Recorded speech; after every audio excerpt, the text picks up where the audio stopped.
পবিত্র রমজান মাস শুরুর লক্ষ্যে 17 ফেব্রুয়ারি চাঁদ দেখার ঘোষণা দিয়েছে সৌদি আরব। সৌদি আরবের সুপ্রিম কোর্ট জানিয়েছে, এবারে রমজান মাসে চাঁদ দেখার আনুষ্ঠানিক কার্যক্রম অনুষ্ঠিত হবে আগামী মঙ্গলবার 17 ফেব্রুয়ারি বা 29 শাবান। ওই দিন সূর্যাস্তের পর দেশজুড়ে অনুমোদিত পর্যবেক্ষকদের মাধ্যমে চাঁদ দেখার চেষ্টা করা হবে। যদি ওই দিন সন্ধ্যায় রমজানের চাঁদ দেখা যায়, তবে বুধবার 18 ফেব্রুয়ারি হবে পবিত্র রমজানের প্রথম দিন। সেক্ষেত্রে ওই দিন ভোর থেকে রোজা শুরু করবেন মুসলমানরা।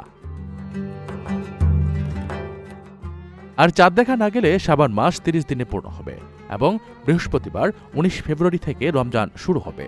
সৌদি আরবের রমজান শুরু নিয়ে প্রাথমিক জ্যোতির্বৈজ্ঞানিক হিসাব থাকলেও ধর্মীয়ভাবে গ্রহণযোগ্য দৃশ্যমান চাঁদ দেখাকেই চূড়ান্ত ও বাধ্যতামূলক হিসেবে ধরা হয়। সুপ্রিম কোর্টের চাঁদ দেখা কমিটির সিদ্ধান্তের পর রাষ্ট্রীয়ভাবে আনুষ্ঠানিক ঘোষণা দেওয়া হবে বলে জানানো হয়েছে। সৌদিতে এবারের রমজান মাস পড়বে শীত মৌসুমে, ফলে প্রতিদিন রোজা রাখার সময়সীমা তুলনামূলকভাবে কম হবে।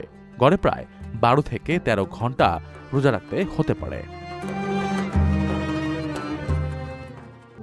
প্রবাসীদের জন্য নির্মাণ হচ্ছে দেশের প্রথম স্মার্ট সিটি, যেখানে থাকছে স্কুল, মসজিদ, হাসপাতাল, সুইমিং পুল, হেলিপ্যাড, পাঠাগার, জিম, সুপারমার্কেট, শিশু পার্ক সহ সকল নাগরিক সুবিধা।